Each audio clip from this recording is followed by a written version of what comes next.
سلام تخطاتلت نايز channel كما يتخونوا تبوك تكونوا ناي وتر تمنيت نايو لو مون كم وترو أقداسن وانا وانتحسو تاتيزنا لكم قريبنا لنا كسام مودا تام سانات سنعو لايك مقبار شير مقبار دما يترسو نابلنا مجمريا بزي كنجمر. Let's start.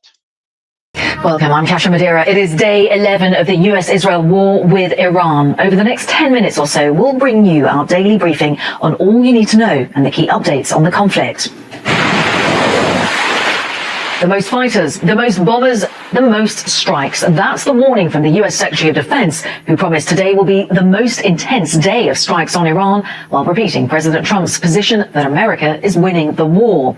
However, a very different view from Tehran. Senior military officials claim it will be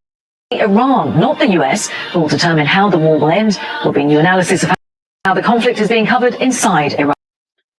هجي أبزي أقداسي درجة أبزلو ولو تكوينات أسرت حدا معالته هليفنا بأسرت غلطة معالته أتشيلو أبزلو قزي انتاي قاط مالو اندحريلكا أتكونتات نابي قوتو يخيرالو موداتو دمان تاي كخونيو بوغن أمريكا استفل عليه استقل زقراج وحبريتاينا نسمع زلنا دونالد ترامب تكوينات كودا كم زخل بتحدا كزارة بس أنه بتدما اتمختلنا تدما اتزبرت حيلنا أمريكا أما بالعسرت تشعت بالعسرت حدا معالتي اتزحية لما تقعد كم زقبرو زلو بساب حمش تشح علامات كهرمو كم زهرمو يوزن الجرزلو سلزي بقمت قالوا بإيران تاريخ هذا اتهزبي more resilient اتهزبي ممليسو ناي من بركاخ منفس يريالن جي اتزورد زلو مدقعتي نتهزبي ممليسو أبغى نتمنى دو كم زبلي قبرو زبل مدام نمتاتات يزرع زلو تسألتات كاب تيران دوت زلو نزع جنري زلنا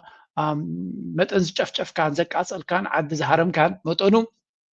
تزبط على عيلو نتسرعات غير الكاغات دلي تنريو زلنا ويونت زرع زلو عباي تاجن أمريكا كابلانا توز أي خير علو سلزي فرهي أب إسرائيل فرهد ما أب وايت هاوس كم زلو كابتوش تزوج وزلو أرتيكل سكريكمي كابوش تزوج حبريتا نقلت يوم راحتي انتاي يقولون كم زلو درو زكينات زي نابي جوزك خي كم زغل أبتن قدامت 4 ساعات يتوسين أب 4 ساعات بقولت في غير تزكيلو تسرعات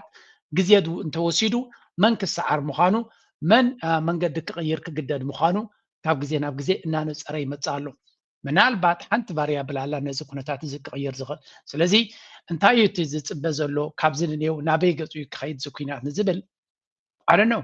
just قمتاتنا نرزلنا أبزي قمت كنب كلنا جن كابزيرو تبقيسنا زي كنا نخل نجارات بخل معازن أبينا قمتنا كنهب حق زناك في التنيو so ما نابتي speculation وينابتي ناب قد ما خدنا نشتي من اليوم نسمع يوم دهريو next step نتاي كوني نتايم زوجلو. Well, Tehran endures another night of punishing US and Israeli airstrikes. We'll hear from people on the ground in the capital. President Trump warns he'll hit Iran 20 times harder if they continue to prevent oil leaving the Strait of Hormuz. Tehran responds saying it'll either be a strait of peace or a strait of defeat and suffering. Well, all this as the British warship HMS Dragon. هجي بزح نجار كتريس لدخلنا أنت أي نبيجوز يخيز يقول دايزي مهني دونالد ترامب بزح يفكر له زجراج وحبريت هذا ما يوصل له زي أنت أي علامة نمبزح تسب كمان كردو أي تعلن له. So what is next? The West Asia war is entering a new phase. Both sides have launched heavy attacks in the first round. The question is, what happens next? Perhaps more escalation. The US Department of War, which is their defense ministry, briefed the media today. The Secretary of War said that today would be the most intense day of attacks. Most fighters, most bombs, most strikes. The most intense day of attacks will be today. Listen to this. We will not relent until the enemy is totally and decisively defeated. But we do so on our timeline and at our choosing. For example, today will be yet again our most intense day of strikes inside Iran. The most fighters, the most bombers, the most strikes, intelligence more refined and better than ever. انتي نسمع لنا زيتي ديبارتمنت اوف وور ويكا اتي منستر مكلخالنا ايرترا نبلو دونالد ترامب إذن انتي لهم سوي عما منستر كوينات يلومو ما جوكا يكون انزا حكي ዲፓርትመንት ኦፍ ዎር ዝበሃል እዚ ስለዚ ናይቲ ሚኒስትር ኩናት ሚኒስትር ኩናት ድሕሪልካ ኩናት ኢኻ ክትገብር ስለዚ ሚኒስትር ኩናት ፒት ሄግስታ ይብላ ኣሎ መበል 11 መዓልቲ ናይቲ ኩናት እታ ዝበርትዐ ቦምብታት ዝዓበየ በረራ ናይ መጥቃዕቲ ሚሳይላት ኩሉ ነገር ብዝበርትዐ መንገዲ ክንገብር ኢና ኣገይ ታይቱ ዕላማ ንሕና ነዚ ኩናት ብናትና መንገዲ ብናትና ግዜ ብናትና ሰዓት ክንውድኦ ኢና ዘስምዕ ዘረባ እዩ ዝስማዕ ዘሎ ስለዚ ተገራጫዊ ዘረባ ካብ ኩሎም መራሕቲ ናይ ኣሜሪካ እዩ ዝመፅእ ዘሎ ብፍላይ ናይዚ ሚኒስትር ምክልኻል ዝብሎ ዘለዎን ዶናልድ ትራምፕ ዝብሎ ዘለዎን ይገራጮ ኣሎ ሕጂ ኣብዚ ክንርኢ ከለና ሓደ ነገር ኣሎ It's been unfolding now for just over a week. A regional war with global impact. So here's the question. Is the strategy clear or are the messages mixed, to say the least? We projected 4 to 5 weeks. Our will is endless. I think it's going to be a short-term excursion. The president can't explain why he started it, and he can't tell us how he'll end it either. We'll look at the broader strategy in a moment, but I want to begin with the most recent case of mixed messaging. A president presenting claims that are plain wrong. It involves the airstrike on a girls' school in the southern Iranian town of Minab on the 28th of February. Sky's data and forensic as being a US-made Tomahawk missile. In my opinion, and based on what I've seen, that was done by... ሕጂ ዳርጋ እቲ ሚድያ ኣብ ሓደ ነገር ፀቂጡ ክዛረብ ንሰምዖ ኣለና ንሱ ድማ እንታይ እዩ ዶናልድ ትራምፕ ክሳብ ሕጂ 12 መዓልቲ ናይቲ ኩናት ኮይኑ ኣሎ ንምንታይ ነዚ ኩናት ጀሚርዎ ንፁር መልሲ ክህብ ኣይከኣለን ንክንደይ ክቕፅል እቲ ኩናት ንፁር መልሲ ክህብ ኣይከኣለን ሕውስውስ ዝበለ መልሲ እዩ ኤግዛክትሊ እንታይ እቲ ዕላማ ናቱ ኣብዚ ኩናት እዚ እውን ንፁር ኣይኮነን ዘሎ ካብ መዓልቲ ናብ መዓልቲ ዝቀያየር እዩ ዝረአ ዘሎ ወላ እውን እቲ ምምሕዳር ናቱ ሓደ ዓይነት መልእኽቲ ከመሓላልፍ ኣይክእልን እዩ ዘሎ እጂ ከም ስትራቴጂ ክትብሎ ትኽእል ኢኻ ግን it doesn't look like ስትራቴጂ ዘይምህላው ሓደ ስራሕ ሓደ ነገር ብዘይ ስትራቴጂ ብዘይ ንነዊሕ ዝጠመተ ፕላን ትገብሮ እንተለኻ ምልክታት ናቱ ኢኻ ተርኢ መዓልታዊ በቲ ዘጋጥመካ ዘሎ ንዑ ዝገልፅ ዘረባ ክትዛረበ ኢኻ ትፍትን ክሊር ካት ንፁር ዝኾነ ዕላማ ናትና ዕላማ እዚ እዩ ነዚ እንተሃሪምና እዚ ከጋጥም እዩ ኣብዚ ነጥቢ እንተበፂሕና ክነጋጥም ኢና እዚ እንተዘይተሃሪሙ ከምዚ ክንገብርና ዝብል ፕላን ይረአይ የለን ኣብ ልዕሊኡ ድማ ወላ እቲ ዝግበር ዘሎ እውን ናይ ነዊሕ ስእሊ ዘለዎ ድዩ ወይስ ሃርደቢስ ስቕልካ ሓፊልካ ዝግበር ዘሎ እዩ ብዙሓት ድማ ከምኡ እዮም ዝብሉ ዘለዉ ዝኾነ ንፁር ዝኾነ ፕላን ስለዘይብሎም ወይ እውን ፕላን ነይርዎም ስለዘይሰለጠ ኣወፃፅኣ ጠፊእዎም ዘለውን ይመስል ዝብሉካ ኣለዉ ምክንያቱ ክጅምር ከሎ እቲ ኩናት ብፕላን ከም ዝጀመረ ወይ እውን እንተው ሓደ ክሊር ፕላን ነይርዎም እቲ ፕላን ግን ኣይሰርሐ ስለዚ እታ ፕላን ኤ ስለዘይሰርሐት ፕላን ቢ ናቶም ንፁር ኣይኮነን ዘሎ ንሳቶም ግን እታ ፕላን ኤ ኣይሰርሐትን ወይ እውን እታ ፕላን ኤ ናትና ብንፁር ስለዘይነገርዋ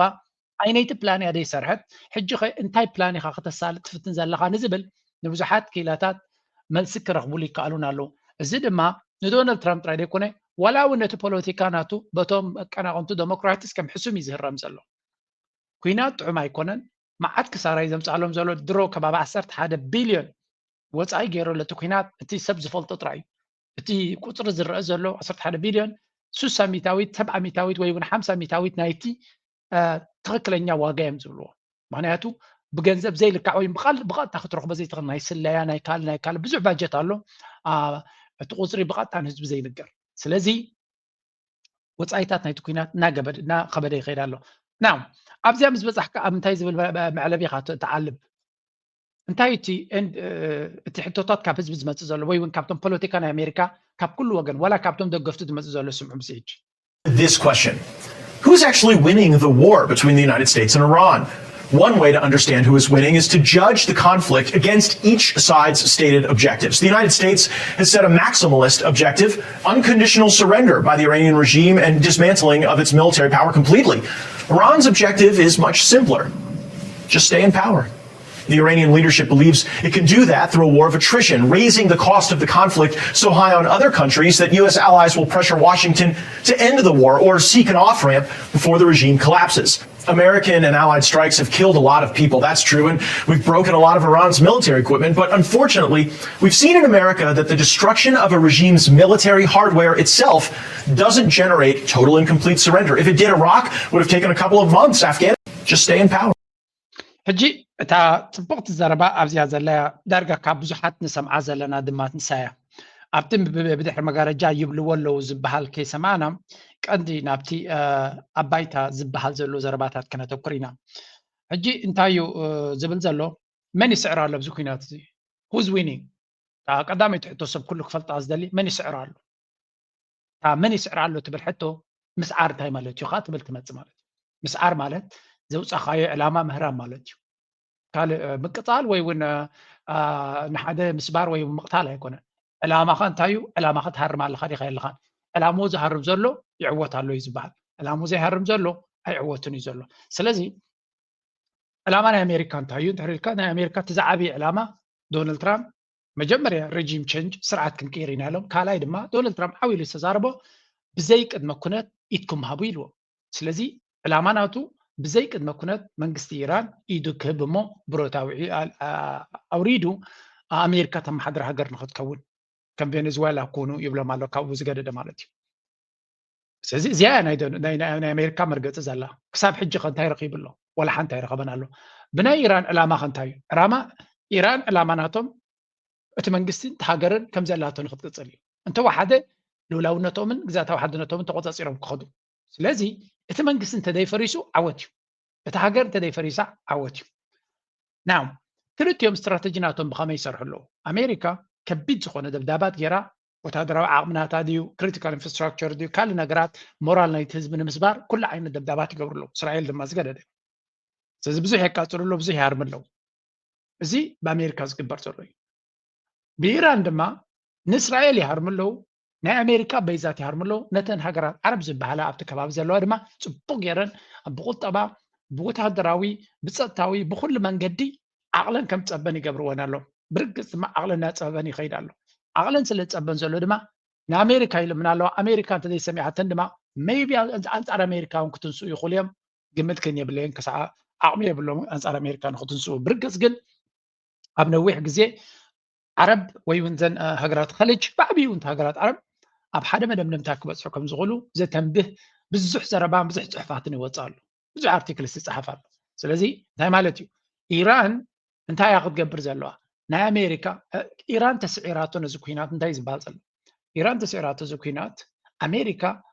ቢገስት ሉዘር ኮይና ካብዚ ቦታ ክትወፅእ ትኽእል እያ ምክንያቱ ብናታ ዝና ብናታ ክብሪ ብናታ ብዙሕ ነገር እያ ትቋመር ዘላ ኣብቲ ሃገራት ዓረብ ዘለዋ ፅልዋ ድማ ውፅኢት ከምፅእ ትኽእል ኣለዎ ስለዚ እተን ሃገራት ዓረብ ናይ ኣሜሪካ በይዝ ብምህላውን እንትርፎ ግዳይ ኮይነን ሃገረንን ትሕተ ቅርፀንን ክህረም እምበር ረብሓ ይረኸባሉን ኣለዋ ሓንቲ ከም መክሰብ ክሪያ ዝኽእላ ኢራን ተፍርህን ስለ ዝነበረት ኢራን ተዳኺማ ኣላ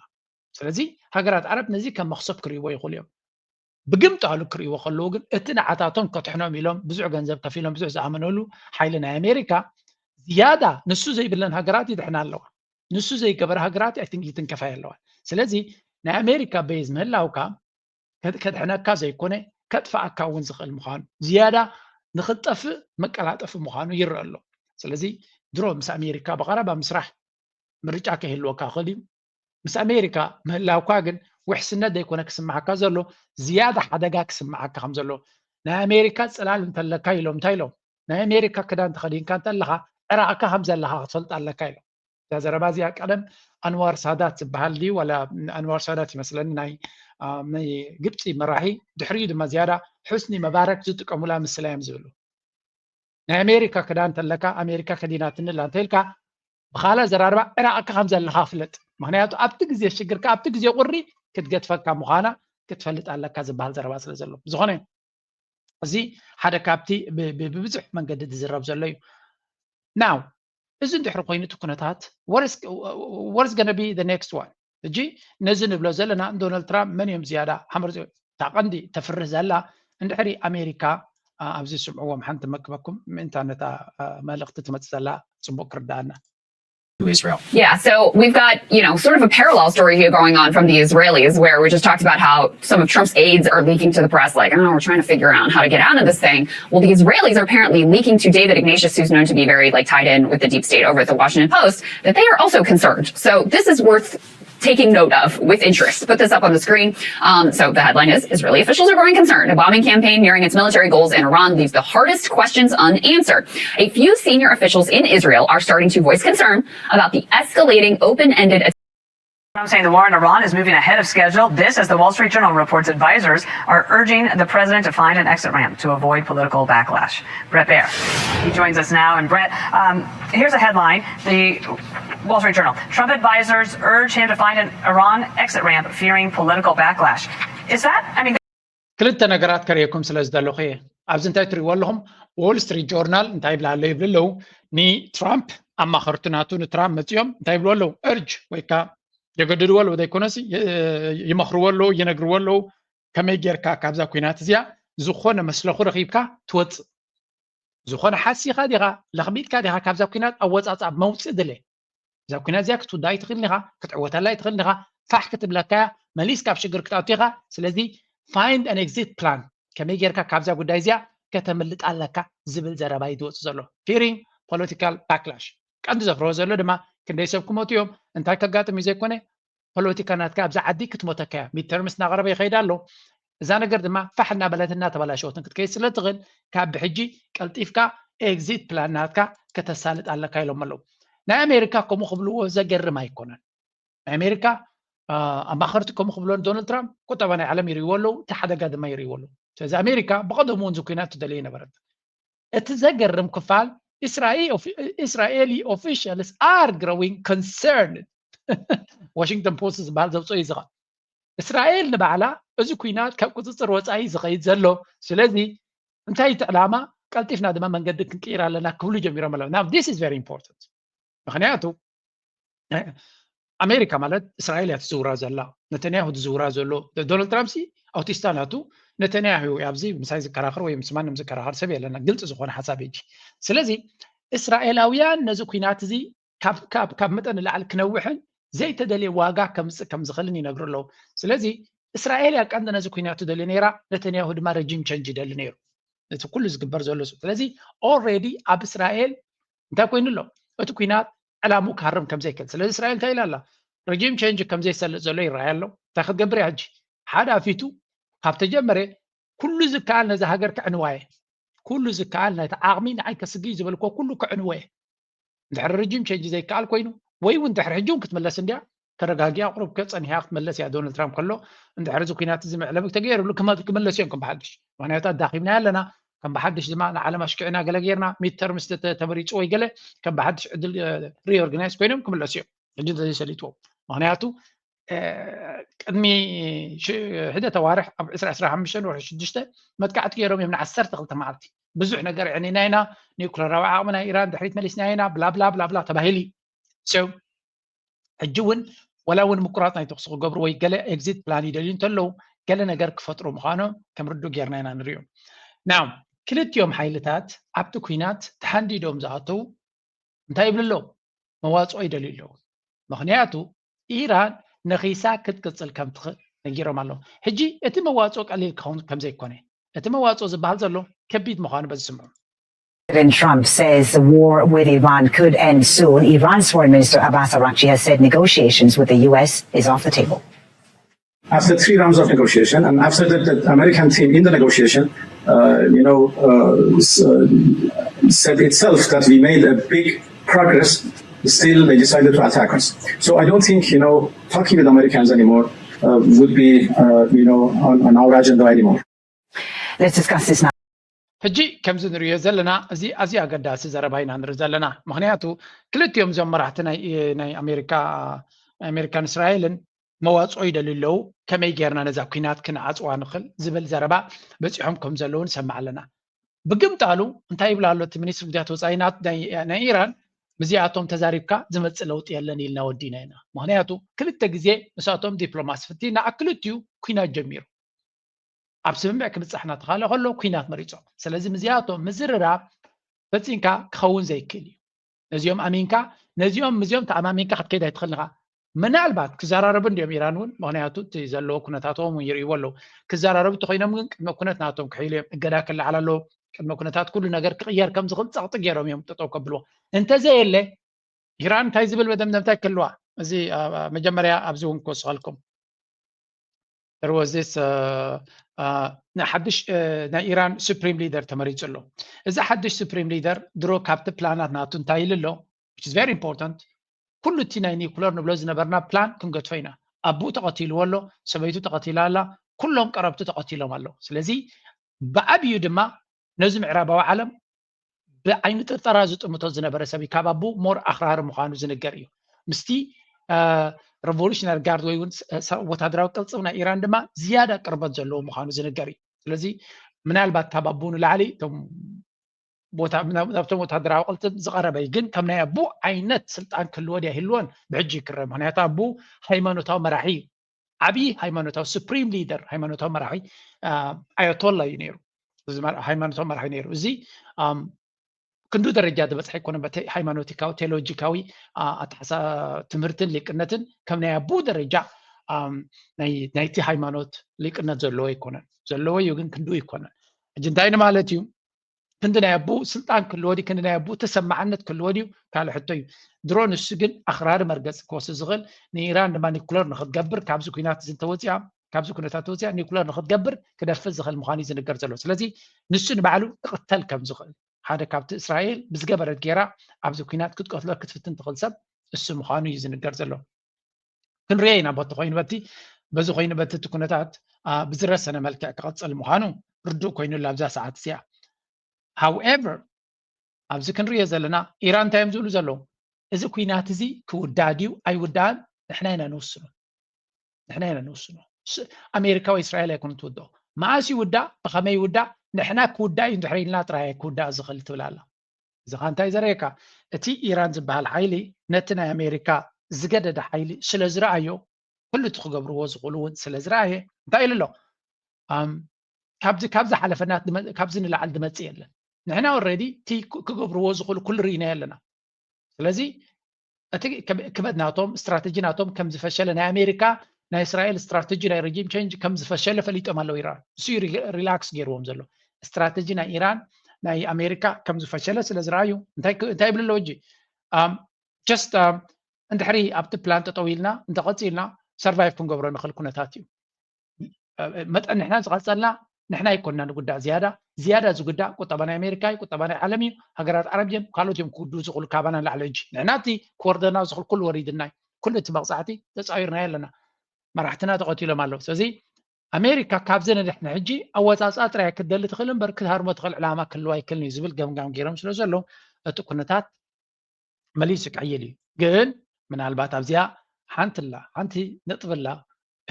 ኣሜሪካን እስራኤልን ከም ሓሳብ ከምፅዋ ዝኽእሉ It will be by Netanyahu.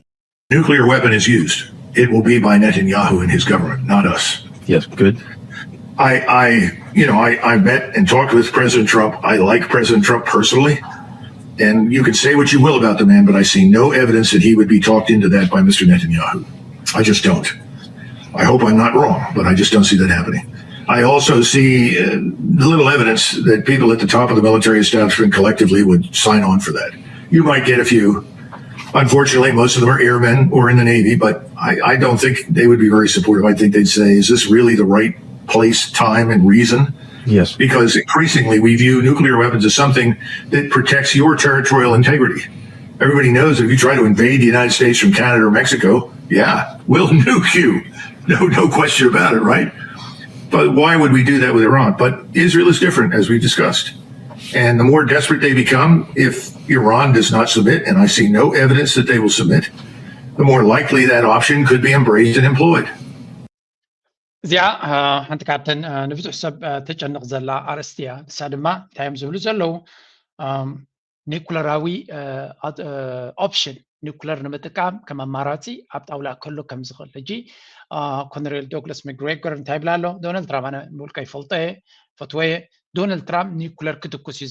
ዝብል ገምጋም የብለይን ኣይሆፕ ካብ ተስቢተይ ወፃኢ ኣይከውንን ግን ንሱ ክገብራ እዩ ዝብል እምነት የብለይን ክገብራ ዝኽእል ነተንያሁ ኢሉ ነተንያሁን መንግስቲ እስራኤልን ምስቲ ዘለዎም ገበናዊ ኣካይዳ ሓደገኛ ውሳነታት ኣብ ልዕሊ ህዝቢ ጋዛ ዝገበርዎ ኒኩለር እዮም ዘይተኮስ እምበር ንጋዛ እንታይ ዘይገበሩ ሓደ ከተማ ምሉእ ሕፃ ዝቀየሩ እዮም ስለዚ እዚኣቶም ኣማራፂ ተሲኖም ወይ እውን እቲ ነገር ከምቲ ድሌቶም ንሶም ዝደልይዎ ዘለዉ ኢራን ተንበርኪኻ ናቶም ግዝእቲ ክትከውን ይደልለው ኢራን ድማ በዚ ሕጂ ንሪኦ ዘለና ብፍጹም ከምኡ ክትከውን ትኽእል ኣይትመስልን እያ ዘላ ከምኡ እውን እቲ መጥቃዕቲ ናይ ኢራን ተደጋጋሚ ንእስራኤል ይሓርማ ከም ዘለዎን ሕጂ ዳ ሕልፍ ሓሊፉ ዋላ እቲ ናይ ሕዝብላ ሮኬታት እውን ኣብ ማእከል ቴልኣቪቭ ክሃርም ጀሚሩ ከም ዘሎ እዮም ዝነግሩ ዘሎ ሚድያ ናይ እስራኤል ከም ዝብል ዘሎ ስለዚ እቲ ኩነታት እናበርትዐ እንድሕር ከይዱ እስራኤል ናይ ምፅዋር ዓቕምናቶም ትሑት ስለ ዝኾነ ነተንያሁ ነቲ ኣማራፂ እቲ ክጥቀመሉ ከም ዝኽእል ፍርህለኒ ይብላ ኣሎ እዚ ፍርህ እዚ ድማ በብዙሓት ሓይልታት ዝዝረብ ዘሎ ጉዳይ እዩ ምክንያቱ ዓቕሎም እናፅበቦም እንድሕር ከይዶም እዞም ሰባት እዚኣቶም ኣብቲ ሕማቕ ኦፕሽንስ ክኸዱ ከም ዝኽእሉ ግምታት ኣሎ ስለዚ እዚ እውን ንኢራን ዋላ እኳ ንሕና ኢና ንውስኖ ታባና ወፃኢ ነዚ ጉዳይ እዚ ክውስኖ ዝኽእል የለን ይብሉ እንተለዉ they can be forced ኒኩለር ክንትኩሰልኩም ኢና ወይ ምቁራፅ ተኽሲ ንክበግበር ወይ ከም ዝግበሩ ተተባሂሎም ከዓ እንታይ እዮም ክብሉ this is also ካልእ ኒኩለራዊ ኣፅዋር ተዘይብልካ ኩሉ ግዜ ኣብ መወዳእታ ክትጉዕፀፅ ግድነት እዩ ኣሜሪካ ኒኩለር ናታ ማእስያ ክትጥቀም ማንም ሃገር ማእሲ ክትጥቀመሉ ዝግባእ ወራሪ ሃገር ንሃገርካ ክወረካ ምስ ጀመረ ወይ እውን ንህላወ ናይቲ ሃገር ዝፈታትን መድረክ ምስ ተላዓለ ኢኻ ክትገብሮ ዘለካ ንኣሜሪካ ኢራን ክትወራይ ትኽእልና ወይ ተኩሳ ትሃርማ የላን ስለዚ ኣሜሪካ ካብ ስድነትን ትዕቢትን ዝተበገሰቱ ዘይኮይኑ ኒኩለር ናብ ኢራን ክትጥቀመሉ ትኽእል ምክንያት እውን የለን እዩ ዝብል ዘሎ ባት again ነዚኣቶም ኣሚንካ ክኽየድ ዝኽእል ጉዳይ የለን ብሓፈሻ ኣብዚ እንታይ ይብሉ ኣለዉ መሲልኩም ኣብዚ ሓንቲ ነገር ከርእየኩም እቲ ዶናልድ ትራምፕ ዘጋጥሞ ዘሎ እቲ ንክወፅእ ዘገድዶ ዘሎ ኩነታት Just moments ago, Democratic Senator Elizabeth Warren spoke after leaving a briefing on the war with Iran. Listen to this. Here we are well into the second week, and it is still the case that the Trump administration cannot explain the reasons that we entered this war, the goals we're trying to accomplish, and the methods for doing that. The one part that seems clear is that while there is no money for 15 million Americans who lost their health care, there's $1 billion a day to spend on bombing Iran. Did the EU estimated the not in this. እቲ ሰነት ናይ ኣሜሪካ ኣብዘን ዝሓለፋ 24 ሰዓታት ናይቲ ዝግበር ዘሎ ኩናት ኣብዴት ተዋሂብዎም ነይሩ ካብኡ ምስ ወፁ እቶም ዴሞክራትስ ብምሎም ብሓደ ድምፂ እዚ ኩናት እዚ ብዘይ ፕላንን ብዘይ ስትራተጂ ዝግበር ዘሎን ንምንታይ ኩናት ይገብር ኣሎ እንታይ ዕላማ ክሃርም ይደሊ ኣሎ ክሳብ ሕጂ ንፁር የለን ብምባል ኩላቶም ቶም ሰኔተርስ ብተሪር ነቲ ናይ ዶናልድ ትራምፕ ኣካይዳ ክነፅግዎን ክፀፍዕዎን ተራእዮም እዚ ሕጂ እንታይ ዝፈጥር ዘሎ ዶናልድ ትራምፕ እቶም ዴሞክራትስ ፅቡቕ ዝኾነ ዝሽየጥ ሓሳብ ረኪቦም ኣለዉ ሕጂ ምክንያቱ እንታይ እዮም ዝብሉ ፀኒዮም ንመዓልቲ ልዕሊ $1 ቢልዮን ንኩናት የጥፋ ኣሎ 15 ሚልዮን ህዝቢ ኣሜሪካ ሄልስ ኬር ዘይብሉ ናይ ጥዕና ካቨሬጅ ንዘይብሉ ኢንሹራንስ ናይ ጥዕና ንዘይብሉ ገንዘብ ግን የብሎምን ኢሉ ሕጂ ድማ ተወሳኺ $50 ቢልዮን ካብ ሰነት ሓቲቱ ወይ ካብቲ ኮንግረስ ሓቲቱ ተወሳኺ ባጀት ነቲ ዲፈንስ ክወሃቦም 50 ቢልዮን ይደልዩ ኣለዉ ስለዚ እዚ መንግስቲ እዚ ኩናትን ዕግርግርን እንተዘይኮይኑ ባይ ዘ ወይ ከምስሉ ኢሎም እዮም እዚ ኩናት እዚ ዶናልድ ትራምፕ ንነተንያሁ ክሐጉስ ኢሉ እዩ ገይርዎ ይብሉ ኣለዉ ዴሞክራትስኮም እዮም ትማልኮም እዮም ነይሮም ሕጂ ተገምጢሎም ግን ኩሉ ግዜ ግምጥል ኢሎም ነቲ ካልኣይ ፓርቲ ንእስራኤል ዝድግፍ ንሳቶም ግን ናይ በይኖም መንገዲ ዝኽተሉ ግለዮም ተዋስኦ እንዲ ዲሞክራሲ ናይ ኣሜሪካ ተዋስኦ ኮይ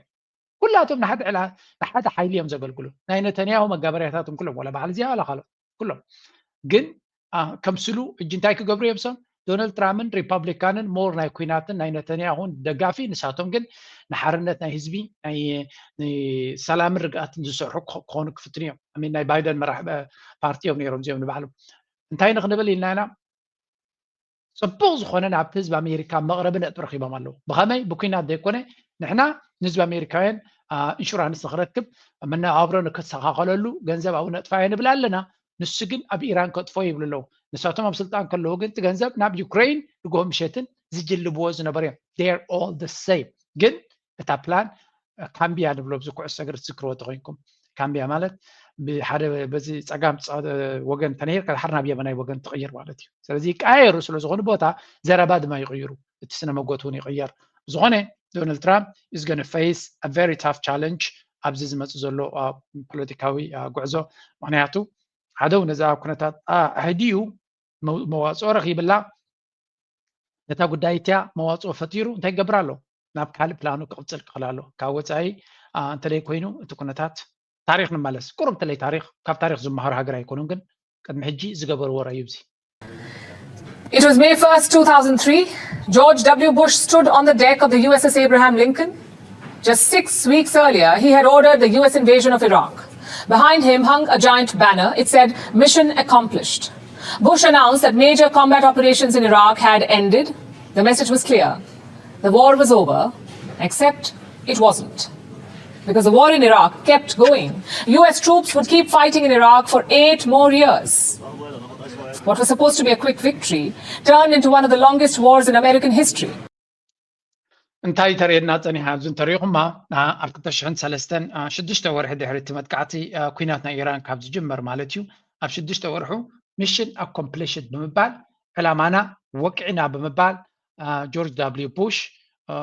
ኣዊጅ ነይሩ ማለት እዩ ስለዚ ኩናት ኣካይድና ንሰዳም ሑሴን ቀቲልና ንመንግስቱ ኣፍሺልና ነቲ ሃገር ዝዓንዑን ኢና ወርቂ ሰሪቕና ካል ነገር ወሲድና እቲ ኩናት ተወዲዩ ብምባል ኣዊጁ ዓወት ከም ዝተኣወጀ but in reality እቲ ኩናት ንዓሰርተታት ዓመታት ይቆፂሉ ስለዚ ንግዚኡ ዓወት ተዓዊተ ኢልካ ዳንኬራ ክትገብር ትኽእል ትኸውን ከተደናግር ትኽእል ትኸውን ኣብ እቲ ኩናት ግን ንነዊሕ እዋን ን20 ዓመት ዲ ወላ ንክንደይ ዓመታት ቆፂሉ እቲ ዝኸፈን ኣሜሪካ ብዙሕ ወታደራት ዝኸሰረትሉ ከምኡ ድማ መዓት ገንዘብ ዝኸሰረትሉ ንሓንቲ ሃገር ኖርማል ትሰርሕ ዝነበረት ሃገር ድማ ናብ ምብትታን ዘእተወትሉ ካብቲ ሕማምቲ ድማ ክሳብ ሕጂ ኢራቅ ክትንሳይ ካለትን ኣላ ነዚኣ ዮም ሕጂ ኣብ ኢራን ክደግሙ ዝፍትኑ ዘለዉ ኤግዛክትሊ እቲ ታሪክ ከመይ ኢሉ ይድገም ኣሎ ንዶናልድ ትራምፕ ስምዑ ሕጂ A lot of work, a lot of brilliant work, but we're going to have a much safer world as soon as it's finished. It's going to be finished pretty quickly. But everybody said the same thing. Make sure you win. We will. We've already won in many ways, but we haven't won enough. So Trump says 2 main things. 1, the US has already won in many ways. 2, this war will be over soon. And he doubled down on the statement soon after. Thank you, Mr. President. On Iran, you called it an excursion. You said it would be over soon. Are you thinking this week it will be over? No, soon. Days? I think so. Okay, and with respect very soon. Look, everything they have is gone, including their leadership. In fact, they have 2 levels of leadership, and even actually, as it turns out, more than that. But 2 levels of leadership are gone. Most people have never even heard about the leaders that they're talking about. So this war will end soon. ሕጂ ከም ትሪእዎ ዘለኹም ብናይ ዶናልድ ትራምፕ ኣዘራርባ እቲ ኩናት ኣገይን ኣብ ምንታይ ከም ዝነበረት ዕላማ ትሪእዮ ኢኹም ክልተ ሌቨል ናይ ሊደርስ ናይ ኢራን ከይዶም ኣለዉ ይብላ ኣሎ እዚ ማለት እንታይ ማለት እዩ ቀዳማይ ሌየር እቶም ዓበይቲ መራሕቲ ኣብ ትሕቲኦም ዘለውን ኩላቶም እዚኣቶም ተኣልዮም ኣለዉ ይብላ ኣሎ ስለዚ ወላ ትሕቲኡ እውን ክትብል ትኽእል ኢኻ ስለዚ እቲ ሃገር ኣፅዋር ወታደራዊ ቅልፅም ናታ ኤር ዲፈንስ ሲስተም ናታ ኔቪ ናታ ኩሉ ኣዳኺምና ኣለና ኣጥፊና ኣለና ይብሎም ኢራን ግን ክሳብ ሕጂ ሕማም ርእሲ ኮይናቶም ከም ዘላ ንርኢ ኣለና ብዝኾነ ስለዚ እቲ ኩናት ቀልጢፉ ክውዳእ እዩ ዝብል ዘሎ ኦ ቦይ አሚን ሂ ኖውስ እቲ ኩናት ክውዳእ ከም ዘይኮነ ግን ዶናልድ ትራምፕ ነቲ ህዝቢ ምትላል ቀንዲ ዝበልካ ሞያ ስለ ዝኾነት ከማይ ይብላ ኣሎ ፅኒሕ ኢሉ ግን ከመይ ፋሕ ትብሎ ተዘረባ ክንርኢ ኢና So this war will end soon and that's what Trump is saying. But there's a catch here. Before I tell you about it, listen to this. Mr. President, you said the war is, quote, very complete, but your defense secretary says this is just the beginning. So which is it, and how long should Americans be Well, I think you could say it both. The beginning, it's the beginning of building a new country, but they have no Navy, they have no Air Force, they have no anti-aircraft equipment. It's all been blown up. They have no radar, they have no telecommunications, and they have no leadership. It's all gone. So, you can look at that statement. ሕጂ ኣብዚ ንሰምዖ ዘለና ዶናልድ ትራምፕን ምሕደራናቱን ነዛ ቪድዮ ሕጂ ከስማዓኩም ፀናዕኩ ቫይራል ኮይና ነይራ ቤክስ እንታይ እዮም ዝብሉ ዘለዉ ክሳዕ ክንደይ በፉን ዝኾኑ ሊደርሽፕ ከም ዘለዉ ክሳዕ ክንደይ ብዓያሹ ንመሓደር ኣሜሪካን እዮም ዝብለኩም ብኸመይ ክሳዕ ክንደይ ደናቁርን ዓያሹን ይመርሑና ከም ዘሎ በዚ ካ ትፈልጥ ኢሎም ሕጂ እንታይ ኢሎም ሓቲቶሞ ንስኻ እቲ ኩናት ተወዲዩ ኦልሬዲ ተረፎም የብሎምን ኩሉ ነገራቶም ወዲና ኢና ስለዚ እቲ ኩናት ተወዲዩ ትብል ኣለኻ ወይ ኣብዚ ቀረባ ክውዳእ እዩ ትብል ኣለኻ ናትካ ናይ ምክልኻል ሚኒስተር ድማ ናይ ውግእ ሚኒስተር ድማ ሕጂ ዝጅምር ዘሎ እቲ ኩናት ይብል ኣሎ መንኩም ይቅንዑ ዘሎ the war is starting now ይብል ኣሎ ሕጂ ይጅምር ኣሎ እቲ ኩናት ይብል ኣሎ ኣይና እዩ እቲ ሓቂ ምስ በልዎ ክልቲኡ ሓቂ ኢልዎ ማለት በዚ ኩናት ንውዳእ ኣለና እቲ ጅምር ኣሎ ዝበለኩም ካ ሓድሽ ሂወት ናይቲ ሃገር ይጅምር ኣሎ ማለት እዩ ዝኸውን ምክንያቱ ኩሉ ነገር እንድሕር ኣሊናዮ ቴሌኮሙኒኬሽን ናቶም ኔቪ ናቶም ራዳር ናቶም ኤር ዲፈንስ ሲስተም ናቶም ሃይሊ ኣየር ናቶም ኩሉ እንድሕር ኣሊናዮ ሲ ደና ተሃገረክ ብሓድሽ መንገዲ ክትጅምር ትፍትን ኣላ ወላ ሓንቲ ኮ ዝተሓዝ የብሉን ትዘረባ ወይ ተጋጊ ኣሎ ክትብል ኣላ ከወይ ገለ ግን ከምዛ ንሪያ ዘለና ሰኒዕካ መንዕካ መቕፃልያ ኮይና ዘላ ፖለቲካ ናይ ዶናልድ ትራምፕን ናይቶም ምሕደራናቱን ብዙሓት ከም ዝብልዎ ድማ እዚኣቶም ሃይ ሌቨል ኦፍ ኢንኮምፔተንስ ኣብቲ ምሕደራናቱ ኣሜሪካውያን ዝብሎ እየ ዝብለኩም ዘይብቅዓት ብዝለዓለ ደረጃ ከም ዘሎን ንኣብነት ዲፈንስ ሰክረተሪ ናቱ ናይ ቲቪ ጆርናሊስት ሆስት ዝነበረ እዩ ኣብ ፎክስ ኒውስ ካብቶም ዝኽተሎም ቴሌቪዥን ኣባቶም ሓደ መደብ ዝቕርብ ዝነበረ እዩ ስለዚ ካብ ኣምፃ ኣቢሉ ናብ ሚኒስትር ምክልኻል ወይ ከዓ ዲፓርትመንት ኦፍ ወር ገይርዎ ኣብ ነፍሲ ወከፍ ዘረቡ ድማ ዶናልድ ትራምፕ ዝበለፀ መራሒ ይብል ዶናልድ ትራምፕ ዝብላን ዝሓስባን ጥራይ ከዓ ይገብር ስለዚ ከምዚ ዘሎ እቲ ኩነታት ክልቲኦም ድማ ሃገር ሒዞም ኣይኸዱ ኣለዉ ማለት እዩ እዚኣቶም ሓደገኛታት እዮም So the reporter asks Trump if the war is over because his defense secretary, Pete Hegseth, is saying something else. He says, this is just the beginning. That's what Hegseth said. It's just the beginning. And what does Trump say? Well, he says it's a bit of both. What does that even mean? It's the Schrodinger's war, simultaneously complete and only the beginning. But it also tells you about Trump's war goals. They seem to change frequently, sometimes by the day. First, it was regime change. Then it was military destruction. Then it sounded like negotiation. And now the campaign is ongoing, but the US says it has also won. So what does Donald Trump really want? What exactly is his end game? The obvious answer would be regime change. The initial US strikes killed Iran Supreme Leader Ayatollah Khamenei. I guess Washington's assumption was this: you remove the head and the body falls apart. But that's not what happened. Tehran moved quickly. It appointed a new Supreme Leader, Khamenei's son. ብሓፈሻ እዚ ሕቶን ዘረባን ኣብ ብዙሕ ቦታታት ንሰምዖ ዘለና ብብዙሕ መንገዲ ንሪዮ ዘለና ኢና ናይ ዶናልድ ትራምፕ ዕላማ እንታይ እዩ ወይ እውን እቲ ዕላማ ናቱ ስለዚ ሃረመ እንታይ ክኸውን ኔክስት ፕላን ናቱ ምክንያቱ ካብ መዓልቲ ናብ መዓልቲ ፕላን ናቱ ክቕይር ስትራቴጂ ናቱ ክቕይር ኣካይዳ ናቱ ክቕይር ሓሳባት ናቱ ክቕይር ኢና ንሪዮ ዘለና ኢራን ብግምጣሉ ዋላ ካብቲ መጀመርያ ዓብይ ዕንወት እንተወረደላ ብፍላይ መራሕታ ብምኽሳራ ማለት እዩ ቀልጢፋ ሰራዊት ናታ ኮምፖዝት ኮይኑ ነቲ ዘለዎ ፀገም ነቲ ዝወረዶ ኣደራዕ ተቐቢሉ ኢሚድየትሊ ሪኣክት ክገብር ክኢሉ ስለዚ ዝሃርሞ ዘሎ ዕላማታት ዝኽተሎ ዘሎ ቅዲ ናይ ኩናት ዝገብሮ ዘሎ ኣካይዳ እዚ መንግስቲ እዚ እቲ መርሕነት ኣብ ላዕሊ ዘሎ እንተተኣልዩ ብኸመይ ክቕፅል ከም ዝኽእል ኦርጋናይዝድ ኮይኑ ሓሲቡ ዝፀንሕ ምዃኑ ንኣሜሪካን እስራኤልን ድማ ፈፂሙ ዘይተፀበይዎ ካልኩሌት ዘይገበርዎ ኣጋጣሚ ኮይንዎም ኣሎ ስለዚ እዚ ጅቲ እንታይ ትገብር ማለት መመሊስና እንተ ሓረምና ዶ ይቕየር ይኸውን መመሊስና እንተ ተበልና ዶ ክንደኾን ይቕየር ይኸውን ይብሉ ኣለዉ በቲ ካልእ ክርእይዎ ከለዉ ድማ እቲ ህዝቢ ፈፂምካ ዝቕየር ነገር ከዓ ይርዩ ኣለዉ ስለዚ እሳቶም ክሃርሙ ይፍትኑ ነቲ ከዳኸሙ ይፍትኑ እቲ ህዝቢ ድማ መመሊሱ ይሕይል ማለት ወይ ከምዚ ዓይነት ኣብ ጎደናታት ሃገርካ ኣዝዩ ከበድቲ ቦምባታት ናይ ኣሜሪካ ዝህረም ዘሎ ከምዚ ኢሉ ክወፅእ እቲ ሰብኣይ ፅበዮን ኢኻ ስለዚ እቲ ንሪኦ ዘለና ኩነታት ክሳዕ ክንደይ ንኣሜሪካ ኣር ኦፍ ኤክስፔክቴሽን ካብ ትፅቢቶም ወፃኢ ካብ ካልኩሌሽን ናቶም ወፃኢ ኮይንዎም ከም ዘሎ ኢና ንርኢ ዘለና and መጠን እቲ ግዜ ዝኸደ መጠኑ እቲ ፀቕጢ ናይ ኩናት ጭንቀት ናይ ኩናት ንኣሜሪካ ካብዳይ ምክንያቱ እቲ ዕዳጋታት እቲ ቁጠባ ዶናልድ ትራምፕ ድማ ፖለቲካዊ መፃኢ እውን ንሱ ይኹን እቲ ሪፐብሊካን ንባዕሉ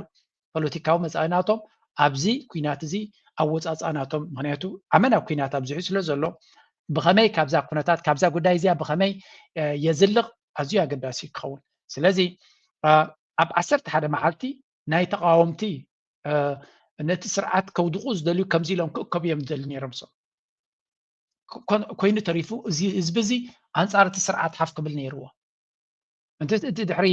ክንድዚ ዝኣክል ሕጂ እዚኣ ቀንዲ ኣገዳሲ ተፍርሃካ ነጥቢ እዚኣ ክንድዚ ዝኣክል ኣብ ጎኒ እቲ መንግስትን ኣብ መንጎ እቲ ሃይማኖትን እንተሎ ወይ ነቲ ሃይማኖታዊ መራሕናቱ እውን ይድግፍ እንተሎ እንድሕሪ ካልኦት ህዝቢ ስርዓት ክቕይሩ ተመፂኦም ህልቂት ኢኻ ክትርኢ ትኽእል ምክንያቱ እዚኣቶም መራሕቶም ተቐቲሎሞም መራሒ ናይ ፖለቲካ ጥራይ ዘይኮነስ መራሒ ናይ ሃይማኖቶም እውን ኮላይ ተቐቲልዎም ኣሎ ስለዚ ቁጥዕ ኣሎ ሃገሮም ተዓኑላ ኩሉ ነገር ይስምዖም ኣሎ ነቲ መንግስቲ ከውድቑ ዝደልዩ ዘሎ ከምዚ ኢሎም ተኣኪቦም ተመፂኦም هلكيت كتر تخليها سلازي I hope أيقات من خون نحتاتهم إسرائيل كل حدا نحتدهم تقاتاتي لهم لهم ما تزدلي وانا جرسي ساعات قاتاتي الكاتبوتا اتندادت راي قدف اللهم بر نسخة اللي قاتسب بزح كقد سما يكلني ببوم بجيرمون بكو قاتلوهم يمزعوا لزلو لذي دونالد ترامب كايداناتو استراتيجيناتو يسرح لني زبال زلو نيكست ستيب دما اتجزينا قتل الخيط كله دما تنقرات ناقرره ناتبلاشوي كخيط كم زغل يزن قرصلو نقتل ابزا حنت بزا هيبكم زنبركم He's doubled down too, adding some baseless claims designed, I think, to confuse. I will say that the Tomahawk, which is one of the most powerful weapons around, is used by, sold and used by other countries, you know that. And whether it's Iran, who also has some Tomahawks, I wish they had more. Now, that's not true. Iran... اجي تحسط ريبزي زي بزعبا انتايو اتهم هسانات نسوس قتلهم تن نيتن سوسان لعبيتن سوسان اوالد هسانات عبيت تمرتناتن إذا تامهاك زبال بومب ميسايل هاريمو قتيل ونالو زغا قبلنا يكويناتيو جي دونالد ترامب كاب ابني حصوت زي ما تشاي وفيرو زلو إذا تامهاك ميسايل بجاكم زلو يلن طيب لالو نو يشيت يت ميسايل مجمريا إيران يتكويس هاريما قبل جميرو بزمعوا لهم I've seen that was done by Iran. He's doubled down too, adding some baseless claims designed, I think, to confuse. I will say that the Tomahawk, which is one of the most powerful weapons around, is used by, sold and used by other countries, you know that. And whether it's Iran, who also has some Tomahawks, I wish they had more. Now, that's not true. Iran does not have any Tomahawk missiles. They were first produced several years after the 1979 revolution in Iran, which severed ties with America. The US did not sell Tomahawks to the Islamic Republic, and nor did anyone else. Trump was pushed. You just suggested that. كم تري ودا لهم سعد حسوت إني دحس دونالد ترامب تي زي قرم كنتاتنا تقول حسي خايل كايد سكف سبا يكون من بعد دونالد ترامب أبن بزح سكرارب نقرالو I hope زياتهم أي تعرارخون خونو كقرمكم أبن دونالد ترامب بزح سكرارب نقرالو سعد حسوت حسيهم نورمال كوينهم كنبرز قوليهم جيت في الليناتهم دونالد ترامب نحسوت أكل نايمويو نايمنبريون غيردو صديو أبزل على درجة ما حساوي الكحتي كاكم لسالكاز غلي فيك نيوز بلاك أنا تحسوت ناتو قد محجي 5 دنيا كانت الكايو فيك نيوز بلاك دون أبي أحمد قن حتوتا تيقبلني تفلي علو داي مالتيو تحسوت أبناء دونالد ترامب سلمتاي تحس له خام بال حق تتزاري بخد كرم لك أجنتاي دبلو زلو اتتام هاكز بهالميسايل مجمريا نيران يتشتلان لحد ما إيران مس أمريكا كسرح كلا ما زي ميسايل زي تمهيزين بران سلازي زي ميسايل زي بجاك أمريكا زورنا يلن سلازي اتزهر ما بوستو قصي أمريكا قبلنا خايا تحطوجن شون كل اللي بلعلو كابانا مدحا. Iran somehow got its hands on a tomahawk and bombed its own elementary school on the first day of the war. Why are you the only person saying this? Because I just don't know enough about it. I think it's something that I was told is under investigation, but I will certainly, whatever the report shows, I'm willing to live with that report. So, mistakes, confusion, mixed messages, and claims which are plain wrong. It's been a theme. When this war started on the 28th of February, the president framed it as a humanitarian crisis, the moment of freedom for the people of Iran. When we are finished, take over your government. It will be yours to take. But then, in the same address, he presented to the American people an imminent threat which he saw from Iran. Our objective is to defend the American people by eliminating. ስለዚህ እዚ ሰብ እዚ full of confusion መደነጋር አገርገር ምግባር ከምና ገበረግን ዝፈትዎን ዝኽተልዎን ህዝቢ ስለ ዘለዎ ብዙሕ ከተዛረቡን ኣይትኽልኒኻ ስለዚ እዚ ንሪዮ ዘለና ኩነታት ፖለቲካ ናይ አሜሪካ ክትጋገ ትኽእል ማቅ ትገብር ትኽእል ክትስዕድ ትኽእል ገለመለ it doesn't matter you can do whatever you want ምን ፖለቲካ ናይ አሜሪካ ፕሬዚደንት ናይ አሜሪካ ምዃን ስጥዑም እዩ ኣብ ሃገርካ ጥራይ ትገብሮ ገበን ይገበን ዝቁፀረልካ ምዕራብ ካልእ ዓለም ከም ድሌትካ ولا نيوكلير توكس يبان دبال يلا دليل كاخد قبر تخليها بكال عالم so كم زي عينات irresponsibility accountability زلوه accountability بحال زي بلو عقباب محدراي دمان عالمنا فتح سلام كان نقص ديمقراطي كان نقصنا بلا زعرب زلو ديمقراطي كان نقصنا بلا فتحي كان نقصنا ايراني لوجز وجزلو قداموت ميسايلات ناتو قالوا حصانات حنت زي بدلاب حنت زي وعلق قتيلو نايتز جبرسب نتكم جبرسب ناب حق قربونا يفكرني زي برسنت لك قالو هجي ገለገለ ሰባት አለው ናይራን መንግስትኮ አንጨቋኒ ነይሩ ስለዚህ ስለምታይ ነቶም ህዝብ ጽብቅ ዘይት ምን የለም ህዝብ ኢራን መንግስቶም አይደለይዎን ቀይሩዎ መሰሎም እዩ I don't stand on their way መንገዶም ተጠዊለ መንግስቱ ማይ ተቀይሩ አይብሎም እየ ኣነ ዝብሎም ዘለኹ እቲ ዝግበር ዘሎ ንኢራን ክጠቅም ኢሉ ዘይኮነ ንጥፍዓት ናይቲ ዓዲ ዝግበር ዘሎ ኩነታት ምዃኑ ምፍላጥ ኣድሊና ንብል ዘለና እምበር ህዝቢ ኢራን if they want to change the government it's up to them ንኣታቶም እዩ ዝኾነ ህዝቢ ኣነ ወላ ናይ ኤርትራ ከመይ ዝብል ኣብ ኤርትራ ዘሎ መንግስቲ ክንቅይር ተደሊና ናይ ኤርትራውያን እዩ ዝምልከት ተዲኻ ንላ ኣሜሪካ መፅያ ንኤርትራውያን ሓለፋ ክትገብረልና ይትኽእል እያ forget it ዝኾነት ሃገር መፅያ ሓለፋ ጌራ መንግስቲ ቀይርና እሱቲ ብልፅግና ዝብሎ ዘለቶም ብልፅግና አብይ አሕመድ ናብ ስልጣን ከእትዎም ኢሎም ዝፅበዩ ሰባት ኣለዉ እንዲኦም it never works ኣይሰርሕን ኢኩም ዝበሃል መንግስቲ ኤርትራ ኣይፈተኽዎን ድሕሪ ኢልካ መንግስቲ ኤርትራ ኤርትራውያን ጥራይ ኣብ ውሽጢ ዓዲ ኮይኖም ምናልባት ደገ ኮይኖም ድማ ምስቶም ኣብ ውሽጢ ዓዲ ዘለዉ ኮይኑ ጥራይ ክግበር ዘሎ ብኤርትራውያን እዩ ክፍፀም ዘሎ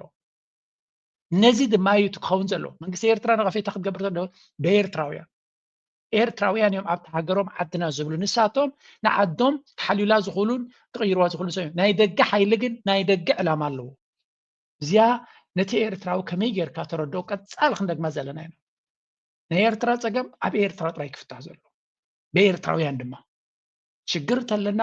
ዘይንደልዩ እንተለና that's why ድማ ብዙሕ ተቃዋማይ ነይሩ ኣብ ጎኒ ሃገራውነት ተመሊሱ ዘሎ ምክንያቱ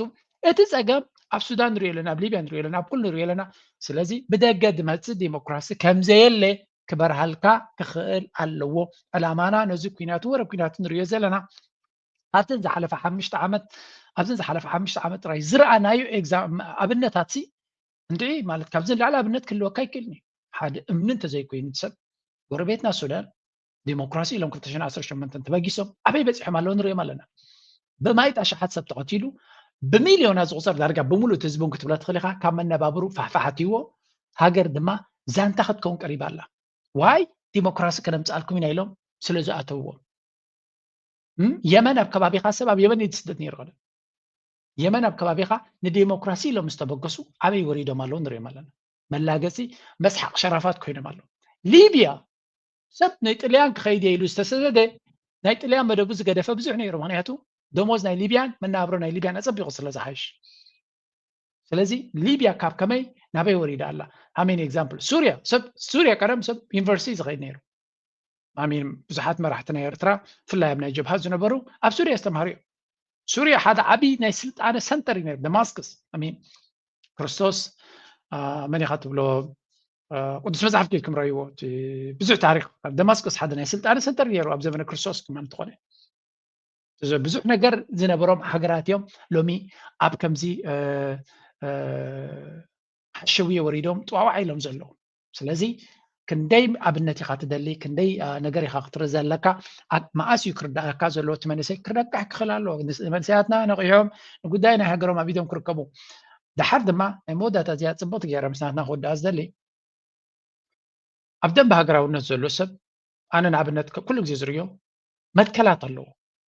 መትከላት ስለ ዘለዎ ኣብ ብዙሕ ነገራት ንስኻ ዘይትፈትዎ ክህሉ ይኽእል ኸውን ሃገሩ የኽብር ብዙሕነት ናይቲ ሃገር የኽብር ታሪክ ናይ ሃገር የኽብር ባንዴራ የኽብር ህዝቢ የኽብር ሃይማኖቶት ፍልያት ናይ ሃይማኖት የኽብር እዚኦም ኩለን እንድሕር ዓቂብልካ ሓደ ሰብ ኣብ ኪኑ ዘሎ ካልእ ዘይርድኦ ወይ ዝነቕፎ ነገር እንተለዎ ቅቡል እዩ ምክንያቱ ነቲ ሃገር መትከላት ናታ ነቲ መሰረት ናይቲ ሃገር ስለ ዘኽብረልካ ዘሎ ነዚ ኣኽቢሩ ድሕሪኡ መንግስቲ ከምዚ ክኸውን ነይርዎ ፅርግያ ክኸውን ነይርዎ ዴጋኻ ከተማ ክትህነፅ ነይርዎ ከምዚ እንድሕር ኢሉ መትከላት ናይቲ ሃገር ነቲ ሃገር ከም ኣሲሩ ክሕዛ ዝኽእል ንዑ ዘኽብረልካ እንድሕር ኮይኑ ፅቡቕ እዩ ኣነ ተቃዋሚ ኢሉ ንህዝቢ ከናቁት ብሃይማኖት ከናቁተካ ብኣውራጃ ከናቁተካ ብዓለየት ከናቁተካ ብብሄር ከናቁተካ ዝደሊ እንድሕር ኮይኑ እዚ ፍትሒ ይኮነን ዝደሊ ጥፍኣትካ እዩ ዝደሊ ነዚአን ፈላሊና ምፍላጥ እንተኽኢልና ነዚአን ድማ ደጋጊምና ተትንእሽቶ ይወለዶ ከነሰጋግረን ከነስርፀሉ እንድሕር ክኢልና እዚ ንሕጂ ንሪኦ ዘለና መምሃሪ ክኾነና ይኽእል ኣይኖ ናይ ኢራን ናይ ጉዳይ ብዙሕ ንርኢ ስለ ዘለና ዓብ ትምህርቲ ዘለዎ እዩ ካብዚ ተማሂርና ድማ ንሕና መፃኢ ናይ ሃገርና ንምስትኽኻል ኩሉ ዝከኣለና ክንገብር ጫውዒት ይገብር ናይ ሎሚ ኣርእስቲ ኣብ ዝኽውንቲ ክፍትነ ፕሊዝ ላይክ ግበሩ ሰፖርት ግበሩ ሓሳብኩም ርኢቶኩም ኩሉ ግዜ ግደፍ እናበልና ናይ ሎሚ ኣርእስቲ ኣብ ዝኽፈትን ክንውዲና ንቁጠባ ዝምልከት ንጂኦፖለቲካ ዝምልከት ኣብ ካልኣይ ዝቕፅል መደበየ ዝገብሮ